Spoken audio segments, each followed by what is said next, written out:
Hello दोस्तों, आज हम पढ़ने वाले हैं 20 दिसंबर 2021 का मोस्ट इम्पॉर्टेंट करंट अफेयर्स। तो लास्ट तक बने रहिएगा। यदि अच्छा लगे तो प्लीज़ चैनल को सब्सक्राइब जरूर कर लीजिएगा। तो चलिए स्टार्ट करते हैं।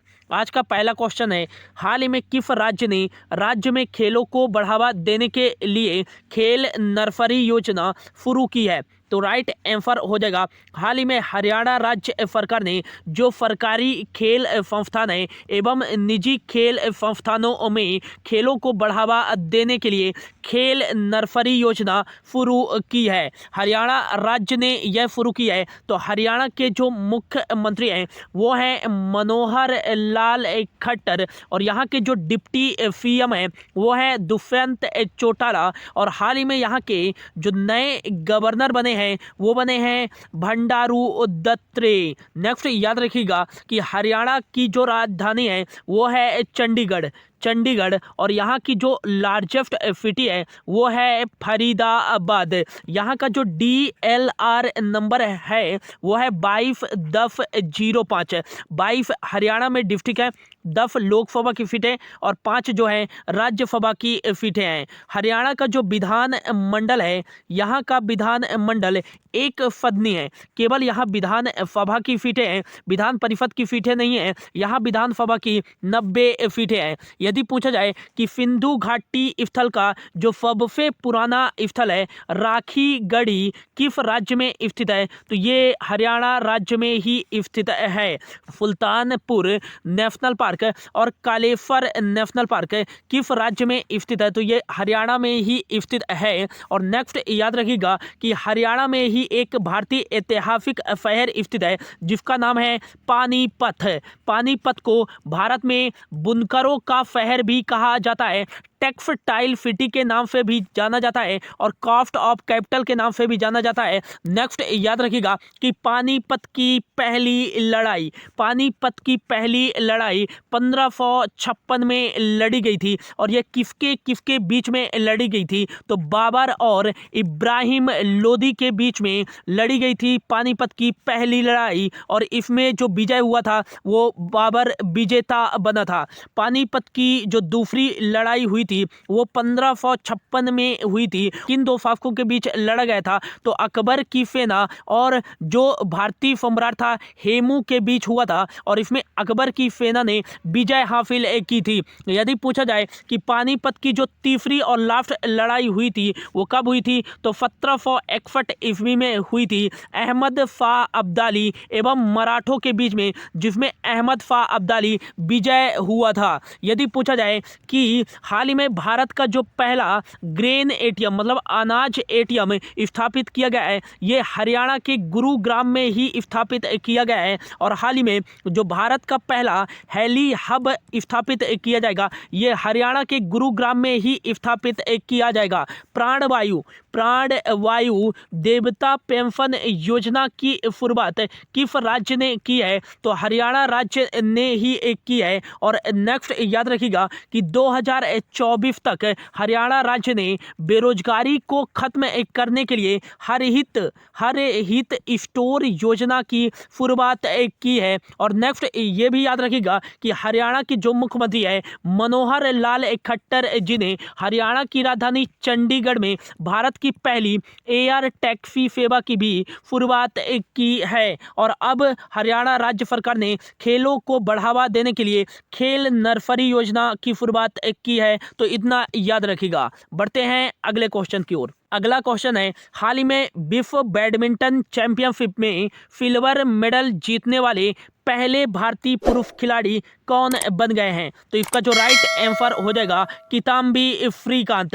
हाल ही में विश्व बैडमिंटन चैंपियनशिप में सिल्वर मेडल जीतने वाले पहले भारतीय पुरुष खिलाड़ी बन गए हैं। यदि पूछा जाए कि विश्व बैडमिंटन चैंपियनशिप में पदक जीतने वाले पहले भारतीय पुरुष खिलाड़ी कौन बने थे? तो ये बने थे प्रकाश पादुकोण, जिन्होंने 1983 में कांस्य पदक जीता था और विश्व बैडमिंटन चैंपियनशिप में पदक जीतने वाले पहले भारतीय व्यक्ति बन गए थे प्रकाश पादुकोण।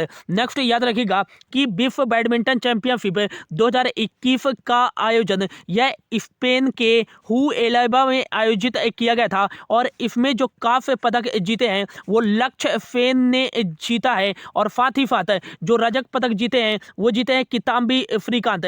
इसी के साथ विश्व बैडमिंटन चैंपियनशिप में पहली बार भारत ने पुरुष एकल में 2 एक साथ पदक जीते हैं पहली बार। यदि पूछा जाए कि विश्व बैडमिंटन चैंपियनशिप में जो गोल्ड मेडल व चैंपियन बनने वाली जो पहली भारतीय बैडमिंटन महिला खिलाड़ी थी वो थी पीवी सिंधु। ये भी याद रखिएगा ओलंपिक में 2 लगातार पदक जीतने वाली पहली महिला खिलाड़ी कौन है भारतीय, वो है पीवी सिंधु ही बैडमिंटन से संबंधित रखती है। इनका पूरा नाम है पुफरला वेंकट सिंधु, आंध्र प्रदेश राज्य से बिलोंग करती हैं। नेक्स्ट याद रखिएगा कि विश्व बैडमिंटन चैंपियनशिप का आयोजन किसके द्वारा किया जाता है, तो बैडमिंटन वर्ल्ड फेडरेशन के द्वारा आयोजित किया जाता है। विश्व बैडमिंटन चैंपियनशिप 3 साल लगातार आयोजित किया जाता है, फिर 1 साल का गैप दिया जाता है, फिर 3 साल लगातार आयोजित किया जाता है बैडमिंटन वर्ल्ड फेडरेशन के द्वारा। यह बैडमिंटन चैंपियनशिप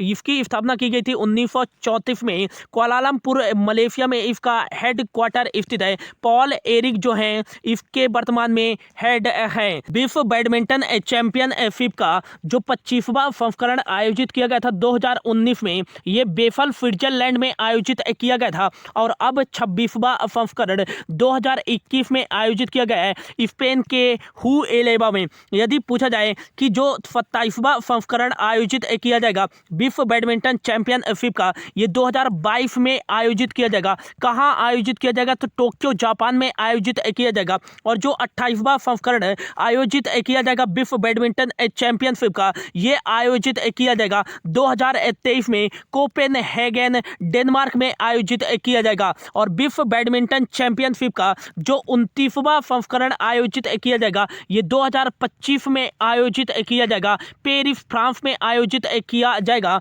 और मोस्ट इंपॉर्टेंट जो 30वां संस्करण आयोजित किया जाएगा विश्व बैडमिंटन चैंपियनशिप का, ये 2026 में आयोजित किया जाएगा।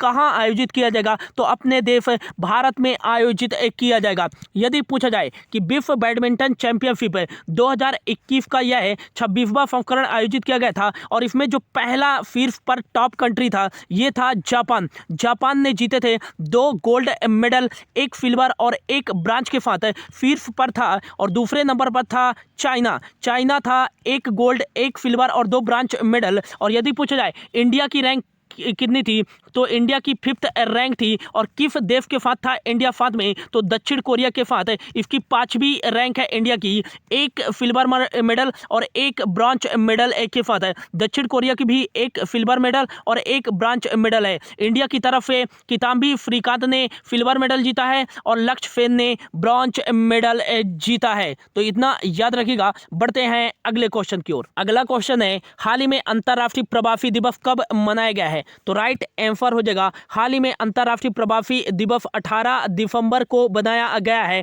यूनाइटेड नेशन जनरल असेंबली के द्वारा पहली बार 1999 में बनाया गया था और इसका जो प्रमुख उद्देश्य है वैश्विक प्रवासी की समस्या से निपटने के लिए हर वर्ष 18 दिसंबर को बनाया जाता है अंतर्राष्ट्रीय प्रवासी दिवस।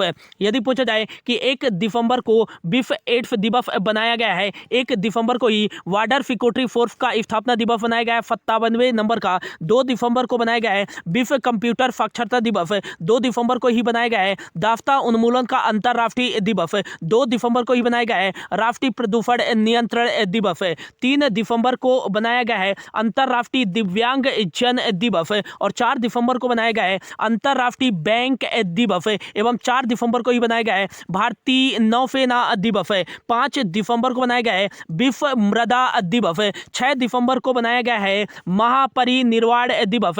यह भीमराव अंबेडकर जी की पुण्यतिथि के अवसर पर बनाया जाता है। 7 दिसंबर को बनाया गया है अंतर्राष्ट्रीय नागरिक उड्डयन दिवस।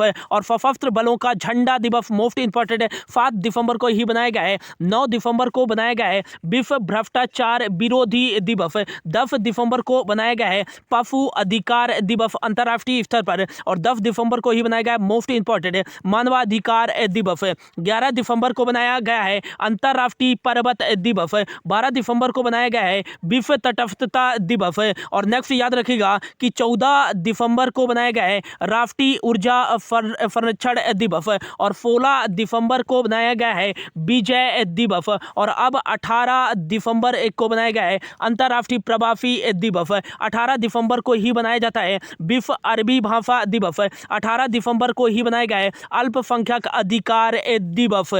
अगला क्वेश्चन है, हाल ही में मिशन शक्ति लिविंग लैब परियोजना किस राज्य ने शुरू की है? तो राइट आंसर हो जाएगा हाल ही में मिशन शक्ति लिविंग लैब परियोजना उड़ीसा राज्य सरकार ने शुरू की है। इसका जो मुख्य उद्देश्य है महिलाओं को आर्थिक रूप से सशक्त बनाने के लिए और लैंगिक समानता को बढ़ावा देने के लिए मिशन शक्ति लिविंग लैब परियोजना की शुरुआत की है उड़ीसा राज्य सरकार ने। उड़ीसा की जो राजधानी है वो है भुवनेश्वर। और यहाँ के मुख्यमंत्री नवीन पटनायक गणेशी लाल यहाँ के राज्यपाल हैं। यदि पूछा जाए कि भितरकनिका नेशनल पार्क उड़ीसा राज्य में ही स्थित है। शिमलीपाल जूलॉजिकल गार्डन ये भी उड़ीसा राज्य में स्थित है। सतकोफिया टाइगर रिजर्व ये कहाँ स्थित है? तो ये उड़ीसा में ही स्थित है। हीराकुंड बांध भारत का सबसे लंबा बांध ये कहाँ स्थित है? तो ये भी उड़ीसा में स्थित है। इंद्रावती जो बांध है काफी बार एग्जाम में पूछा गया है,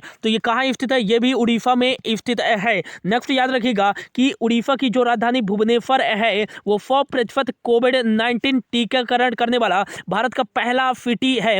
इसे मंदिरों का शहर के नाम से भी जाना जाता है। ड्रिंक फ्रॉम टैप परियोजना शुरू करने वाला या स्थापित करने वाला पहला भारतीय शहर कौन सा है? तो ये उड़ीसा का पुरी शहर है। हाल ही में आशीर्वाद योजना की शुरुआत उड़ीसा राज्य सरकार ने ही की है। भारत का पहला फायर पार्क की स्थापना उड़ीसा राज्य ने ही की है। और भारत का जो पहला वर्ल्ड स्किल सेंटर की स्थापना की गई है वो उड़ीसा में ही की गई है। नेक्स्ट याद रखिएगा कि राजा पारबा महोत्सव कहाँ बनाया गया है? तो ये उड़ीसा राज्य में ही बनाया गया है। और नेक्स्ट याद रखिएगा कि मुखौटा अभियान की शुरुआत उड़ीसा राज्य ने ही की है। अगला क्वेश्चन है, हाल ही में किस संस्था को 2021 के लिए गोल्डन पीकॉक पर्यावरण प्रबंधन पुरस्कार से सम्मानित किया गया है? तो राइट आंसर हो जाएगा SAIL steel authority of India limited को 2021 के लिए गोल्डन पीकॉक पर्यावरण प्रबंधन पुरस्कार से सम्मानित किया गया है। और यह पुरस्कार लगातार 3 वर्षों से प्राप्त कर रहा है SAIL steel authority of India. यह एक भारत सरकार की स्वामित्व वाली स्टील उत्पादक एक कंपनी है। इसकी स्थापना 1954 में की गई थी। इसके जो अध्यक्ष हैं वो सोमा मंडल हैं। और नेक्स्ट इसका जो हेडक्वार्टर स्थित है वो स्थित है नई दिल्ली में। अगला क्वेश्चन है, हाल ही में किसके द्वारा नई पीढ़ी की परमाणु सक्षम बैलिस्टिक मिसाइल अग्नि-P का सफलतापूर्वक परीक्षण किया गया है? तो राइट आंसर जगह हाल ही में DRDO defence research and development organisation के द्वारा उड़ीसा तट के डॉक्टर APJ अब्दुल कलाम द्वीप से नई पीढ़ी की परमाणु सक्षम बैलिस्टिक मिसाइल अग्नि-P का सफलतापूर्वक परीक्षण किया गया है। DRDO के द्वारा किया गया है। तो 1958 में की स्थापना की गई थी। नई दिल्ली में इसका हेडक्वार्टर है। इसका जो मोटो है वलभ्य मूलम विज्ञानम। जी सतीश रेड्डी इसके वर्तमान में अध्यक्ष हैं। और इन्हें 2019 में मिसाइल मैन अवार्ड से भी सम्मानित किया जा चुका है। अगला क्वेश्चन है, हाल ही में किस राज्य ने थाई बाजथू को राज्य गीत घोषित किया है? तो राइट आंसर जगह हाल ही में तमिलनाडु राज्य सरकार ने अपना जो राज्य गीत घोषित किया है वो तमिल थाई बाजथू को घोषित किया है। अब जो सभी सरकारी कार्यालय होंगे उनके प्रारंभ में यह राज्य गीत गाया जाएगा। यह 55 सेकंड का राज्य गीत है जिसे तमिलनाडु राज्य सरकार ने घोषित किया है। तमिलनाडु की जो राजधानी है वो है चेन्नई, जिसे भारत की फास्ट राजधानी भी कहा जाता है और तमिलनाडु की लार्जेस्ट सिटी भी है। यहाँ का जो DLR नंबर है वो है 38 39 18। 38 यहाँ डिस्ट्रिक्ट है, 39 लोकसभा की सीटें, राज्यसभा की सीटें यहाँ 18 है। यहाँ का जो विधान मंडल है वो एक सदनीय केवल विधानसभा की सीटें हैं, 234 यहाँ विधानसभा की सीटें हैं। यहाँ के मुख्यमंत्री हैं MK स्टालिन और यहाँ के जो गवर्नर हैं वो हैं RN रवि। ये भी याद रखिएगा। इंदिरा गांधी नेशनल पार्क है, इंदिरा गांधी नेशनल पार्क है, मुदुमलाई नेशनल पार्क है, मुकुर्ती नेशनल पार्क है, गिंडी नेशनल पार्क है और नेक्स्ट याद रखिएगा मरीन नेशनल पार्क है और पलानी हिल्स नेशनल पार्क है। कहाँ स्थित है? तो तमिलनाडु में ही स्थित है। सत्यमंगलम टाइगर रिजर्व ये भी तमिलनाडु में स्थित है। और यदि पूछा जाए कि जो भारतनाट्यम शास्त्रीय नृत्य है वो किस राज्य का शास्त्रीय नृत्य है, तो तमिलनाडु का ही भारतनाट्यम शास्त्रीय नृत्य है। काफ़ी बार एग्जाम में पूछा गया है। और यदि पूछा जाए कि हाल ही में जो भारत का पहला डुगोंग मतलब समुद्री गाय संरक्षण रिजर्व स्थापित किया जाएगा, ये तमिलनाडु के तट पर ही स्थापित किया जाएगा। और हाल ही में तमिलनाडु के कलमकारी पेंटिंग को GI टैग दिया गया है और कन्याकुमारी के जो लौंग है उसको भी GI टैग दिया गया है। और आज का जो लास्ट क्वेश्चन है, हाल ही में भारतीय प्रतिस्पर्धा आयोग कंपटीशन कमीशन ऑफ इंडिया ने किस ई-कॉमर्स कंपनी पर 200 करोड़ रुपए का जुर्माना लगाया है? तो राइट आंसर जगह अमेजॉन ई-कॉमर्स कंपनी पर CCI competition commission of India ने 200 करोड़ रुपए का जुर्माना लगाया है। कंपटीशन कमीशन ऑफ इंडिया की स्थापना 2003 में की गई थी और इसका जो हेडक्वार्टर स्थित है नई दिल्ली में स्थित है। अशोक कुमार गुप्ता वर्तमान में इसके अध्यक्ष हैं। अमेजॉन के फाउंडर कौन है? तो जेफ बेजोस हैं। यदि अच्छा लगा हो तो प्लीज चैनल को सब्सक्राइब जरूर कर लीजिएगा। Thank you so much for your watching.